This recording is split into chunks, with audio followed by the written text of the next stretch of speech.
Welcome to Turn the Page, the official podcast of the Syosset Public Library.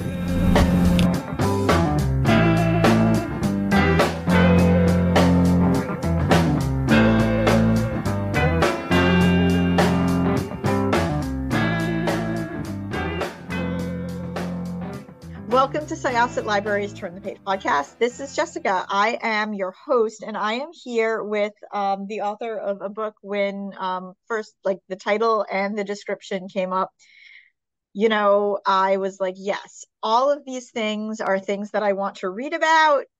There is no question that not only am I going to want to read this book, but I'm going to want to chat with this author. So welcome to the podcast, Maggie Thrash, author of Rainbow Black. And that is the tiniest cup of coffee I've ever seen. This isn't a video podcast, but I will say, you know what? I'm going to take a picture of it. It's actually a cup of tea, if that makes it less interesting to you. Is it? Do you mind if I take like a little picture? Because no, go ahead. Adorable.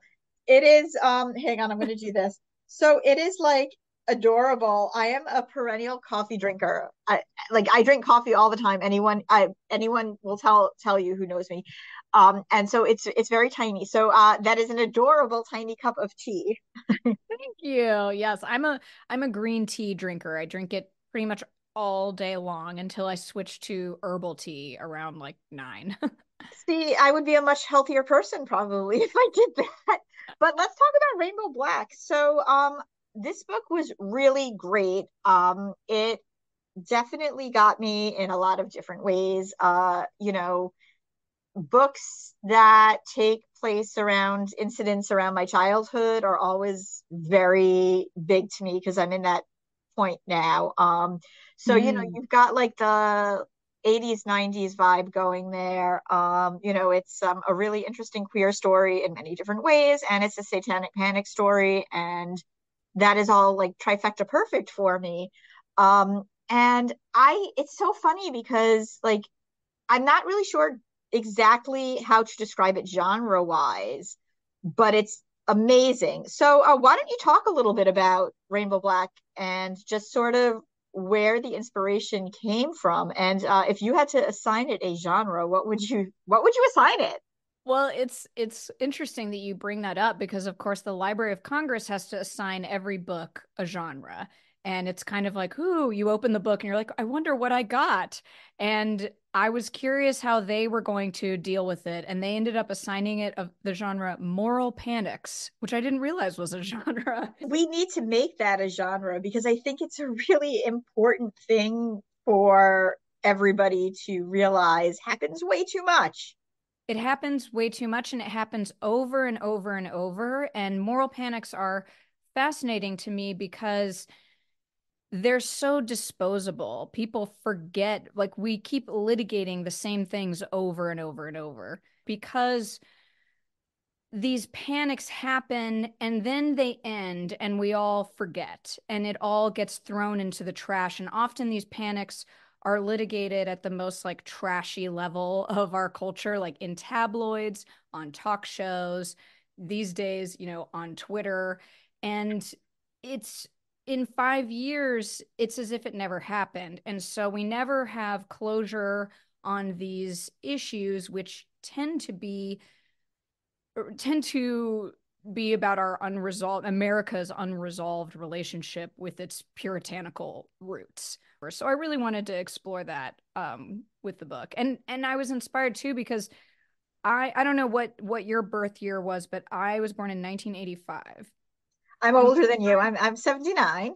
Okay, so you probably, do you remember the Satanic Panic? I remember parts of it. And one of the things I say on here a lot is, it was very weird for me because, I didn't call, well, I mean, I did because Long Island had some serious Satanic Panic issues now that I think of it, but like, I didn't see it so much in the town where I was growing up, although you learn a few towns over there was some stuff going on. But what I do say a lot and what I do remember, and this is something I have in my notes, is that like my big joke is the Satanic Panic and like Geraldo and Sally Jesse Raphael is the reason why I did not start playing Dungeons and Dragons until I was in college. Yes. I mean, my parents were kind of overprotective, but at the same time, I was also kind of a latchkey kid at a certain point where, I'd let myself in my house and that's what was on when I came home. And it was all like these people like talking, talking about Satan and Talking Satan, about how Dungeons and and like, Dragons was yeah, going to turn your children into Satanists. And there were these myths, these urban legends that Dungeons and Dragons players were murdering each other as yes. part of And the there was a game. movie. There was a movie called Monsters and Mazes with Tom Hanks that was about that. Yeah. And people were like, and the case that it was inspired by was complete. It was completely taken like it was completely taken out of context. It was not as one might imagine. Yes, there was somebody who it was based on who was I believe a D&D player. I have to fact check this. And he did like there was a murder, but it wasn't like he went nuts and thought his parents were orcs or whatever. Exactly. It was so over the top sensationalized to tell this story that Dungeons and Dragons was like a demonic entity that you shouldn't allow your child to be exposed to. And it is funny what you said earlier when I asked if you remember the Satanic Panic and you said, "Well, yeah, now that I think about it." And it's amazing how many people I've talked to who after reading the book remembered like, "Oh my gosh, there was a satanic panic in my neighboring town," and they'd completely forgotten about it because it's just we just threw it all away. And I'm 10 years younger than you, and so by the time I was in middle school, we were in that period where the satanic panic was over and it was just in the garbage. And so I was really confused when my school librarian said we couldn't have a Dungeons and Dragons club because I hadn't heard any of this stuff because I was too young when it was happening. I was like 5, so I wasn't absorbing it. But the kind of reverberations of it were still present, and people still had this vague idea like, I know Dungeons and Dragons is evil, but I can't remember why. And then it like takes on a life of its own and people forget the origins of these strange phobias. And just to kind of because it is interesting to me and because I wanted to make sure that the facts were on this podcast. So it is Monsters and Mazes was based on a book which was based on what's considered an apocryphal thing that happened where this young man James Dallas Egbert I believe he left his dorm room after writing a suicide note, entered steam tunnels of the university, consumed drugs, and intended to commit suicide. And then it just like and the people who were Yeah, that's what who, I recall, yeah, that it wasn't even about a murder, it was about a no, suicide. And yes, it's sort of morphed into, and he went on a murder spree. And it's like, no, this was a severely depressed person who but made he it. just happens to play Dungeons and Dragons, and Yes. people saw him at Gen Con. And like, it's the most bizarre thing. It's like you can't be like, well, would you be like because Jeffrey Dahmer watched Peanuts? I don't know if he did. I'm just making this up. Like Charlie Brown is, That Charlie Brown turned him into a serial killer. 100%. You heard that here first. That is 100% not true, and I don't know if he was a Peanuts fan, but I'm just making stuff up. Much like When the Satanic and Panic. it's so related to struggles that you and many librarians, I imagine, must go through with this idea that books will like flip a switch in a child and make them evil or make them perverted or change their sexual orientation. And it's just like this almost this very superstitious relationship to books and media where it's like we can't expose the child to that because it will just do them this irrevocable harm, as if a book is like this is magical. And like I believe books are magical, but not not like that. I mean, if you were born in 1985, you remember the Never Ending Story, so you know all about how Oh books yeah. are. Oh yeah. And it's like books are transportive and they are life-changing, but it's like they're not going to turn you into a demon. And to kind of try to see their point of view, it's like books can be disturbing. there are some things where it's like, maybe I shouldn't have read that when I was so young, but overall, an attitude of seeing books as dangerous or seeing a game as dangerous, I just can't get behind. Agreed, 100%. So I mean, I could talk about that with you for hours, but I won't because we're here to talk about your I book. mean, I imagine, yes. Yeah. So the main character of this book is Lacey, and she is the daughter of two parents who run a daycare, and they're hippy dippy parents, and they are accused of abusing their charges. And this is again another real thing that happened. And it turned out to be 100% bunk, and the people who were accused, their lives were destroyed. But for Lacey, she's got a lot going on, and there's just so much in this story that she goes through, aside from just the fact that her parents are accused of this, and she's put into the spotlight with her sister, who is a very interesting person. And she's queer, Lacey. And, we're in a different-ish place depending on where you live. Where I'm trying to remember, and I think you might have mentioned it in your book, where homosexuality was taken out of the book for It was in the late a 70s. yeah, which is actually much longer than I thought it was, which is also still very sad that Yes, I am like, that oh it no, took wait, that I thought it long. was sooner than that, which is also very depressing. But like she's a queer teenager, and she's basically prey for tabloids and for people who really want to be like celebrity psychiatrists, and she just wants her family back, and she's coming of age where she has this sister who is gorgeous in every way, but she's also a a nutcase in every way too.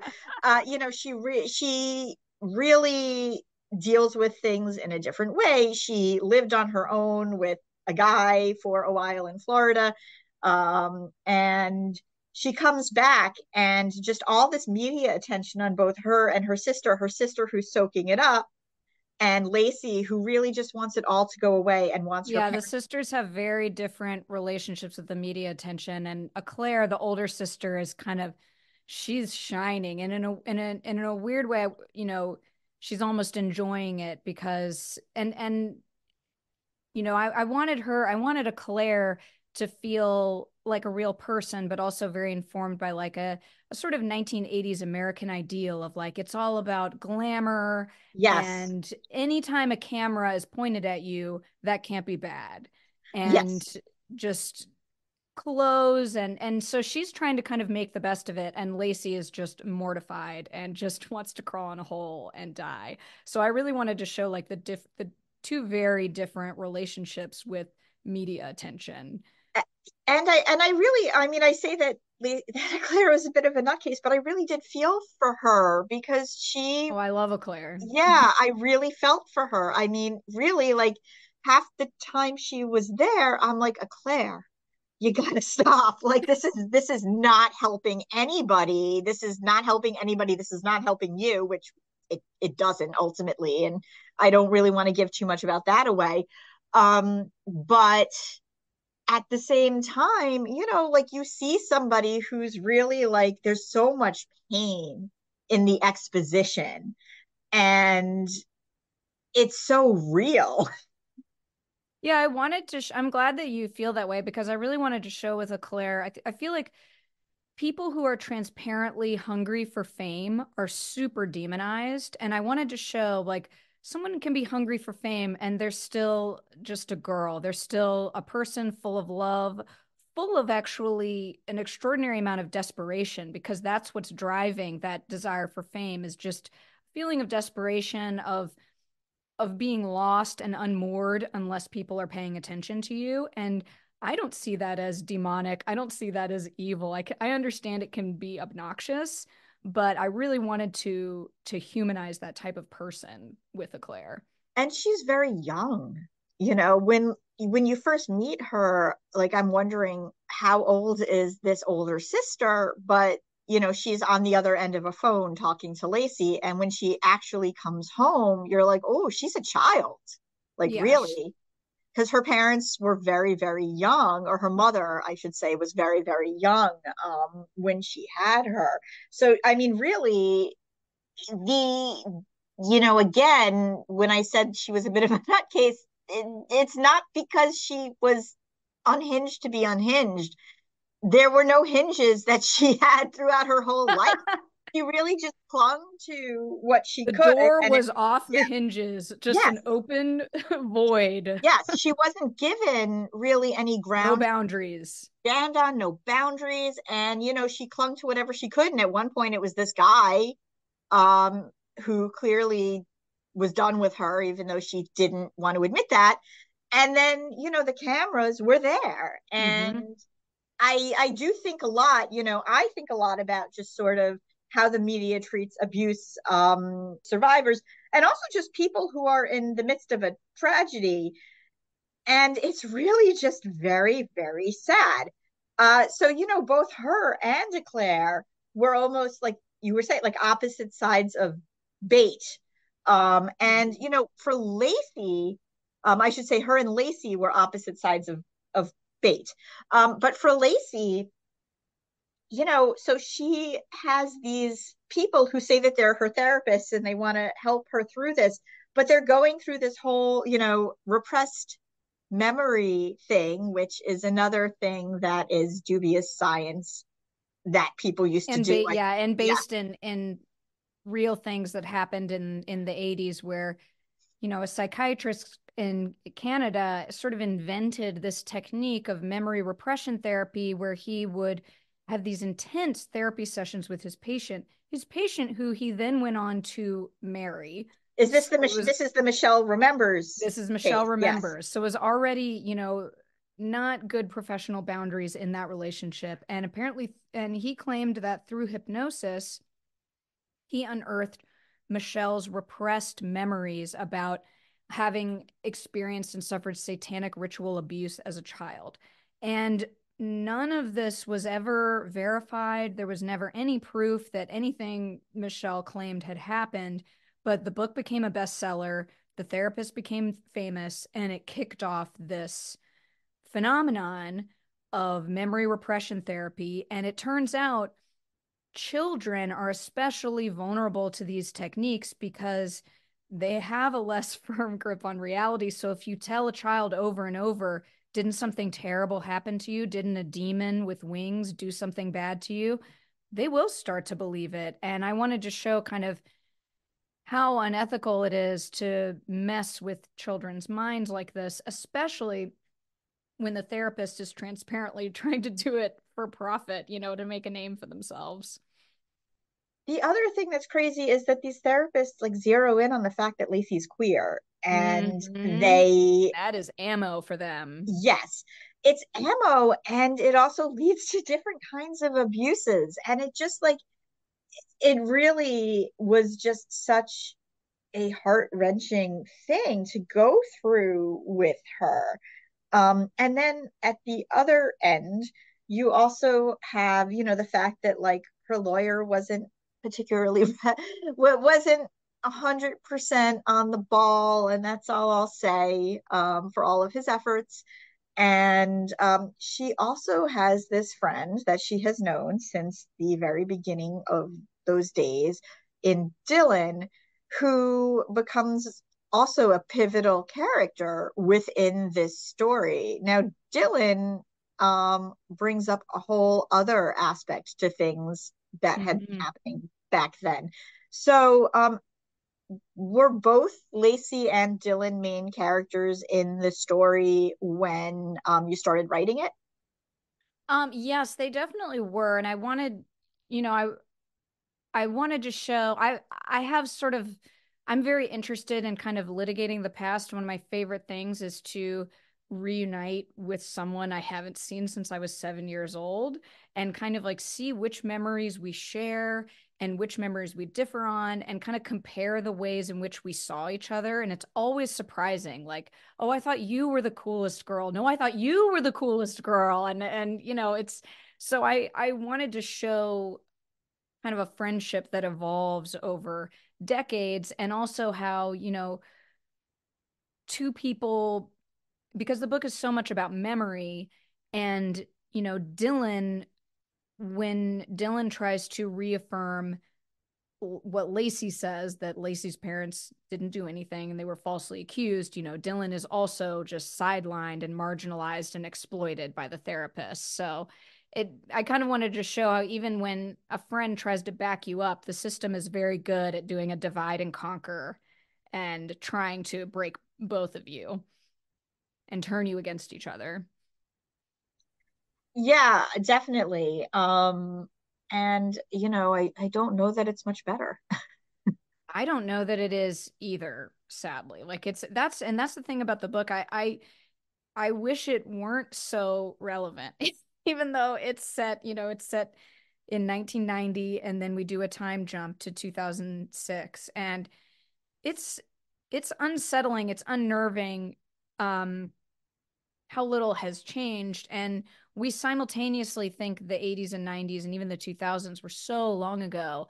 But that only shows how short our memory is, because they were yesterday and society has not moved that much further, has not progressed, you know, in a super meaningful way. And of course, things are a lot better, especially in many areas of the country for queer people.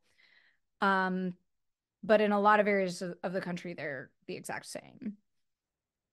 Yeah, definitely. And even in Yeah. areas where things have really progressed for queer people, I think there's a lot of kind of hypocritical expectation of, we accept you, we embrace you, but only if you act like a normal heterosexual commerce-driven American citizen. Like, it's not really an embrace of queerness, it's an embrace of queer individuals if they conform to, you know, the heteronormative police state of America.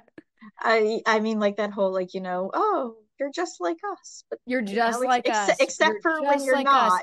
And it's just like, thanks. Like, I remember hearing, just being pummeled with, they're you're just like us messaging as part of the campaign for marriage equality. And, you know, now we're seeing that just like us, it got us marriage equality, but now we're trapped. You know, we're trapped in this situation where we have to be, you know, we have to be so virtuous, we have to be just like, you know, we can't subvert society, we have to be good, we have to be good gays. The book was great. I mean, I really, really liked it. Is this your first adult book? You've mostly It's my written first YA? adult book, yes. What made you kind of jump to adult, and was that kind of always the direction you were going in, do you think? Well, interestingly, I started with adult, and I started this because I started this book in 2008, I think, when I was like 23 years old. And I never wanted to do YA. I wanted to be an adult writer. I was very ambitious, but I just still had the mentality of a teenager, and I just couldn't really back it up. And so I switched to YA, and I found that I really loved expressing myself and expressing the feelings of youth and expressing that. And so I wrote, you know, 4 young adult books, and I loved them so much. And then by the time I was finished with 4, I felt like, oh, I might be like all grown up now. I might be finally mature enough to go back to this book that I didn't have the maturity to write when I was 23, which isn't, I'm not trying to sound insulting towards YA and say that YA writers are immature. I'm not saying that. Um, but I just do think that to write a book that is for adults, that's a different mindset, and it's a different art. And I definitely was not ready for it before, but suddenly I was just like, I'm a grown up now. Are you working on something for the future? I am. It's going very slowly, but I'm always working. I'm always working. I can't not work. So I always try to be very encouraging towards people who want to write novels and encouraging people to embrace failure, because I write a novel every single year and I've maybe written like 15 and only 5 have been published because the rest just aren't good enough. And that's fine. You give yourself permission to write a bad novel. It's the only way that you will grow enough to be able to write a good novel. So what I'm writing right now may be bad. It may never see the light of day, but I'm always writing. That's pretty great. What are you reading? Oh, what am I reading? I just read the new Bret Easton Ellis, The Shards, and that really blew me away. I also just discovered, I'm kind of late to this party, but I just discovered Mona Awad and I'm really excited. I loved Rouge, I loved Bunny. I'm also always rereading classics, like my faves. I read Bleak House like every 18 months. I love Charles Dickens. So I used to read a lot of YA, and 2 of my books are graphic memoirs, so I used to read a lot of comics too, but right now I really am craving adult literature. I still feel like I'm very much in that headspace. Thank you so much. I'm really excited. You also mentioned the Crestomancy books in this, which I'm Oh my excited gosh. because you don't hear enough about them, and I just don't know why. I don't know why they didn't get bigger around here. Like, That book changed my yeah, life. it's But so which good. week? Which week? I read it when I was 13.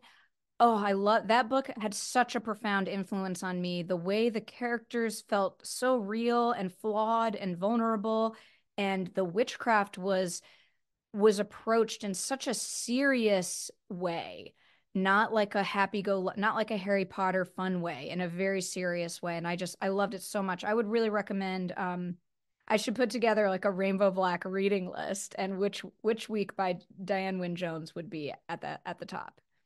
That was a really good one. I'm trying to remember that whole series was really good. And there was one where like they're turned into puppets at one Oh point. That one yeah. was super creepy. I love that one. Yeah. And yeah, the Crestomancy books, I'm so glad you mentioned that, and I'm glad that you enjoyed enjoyed that reference.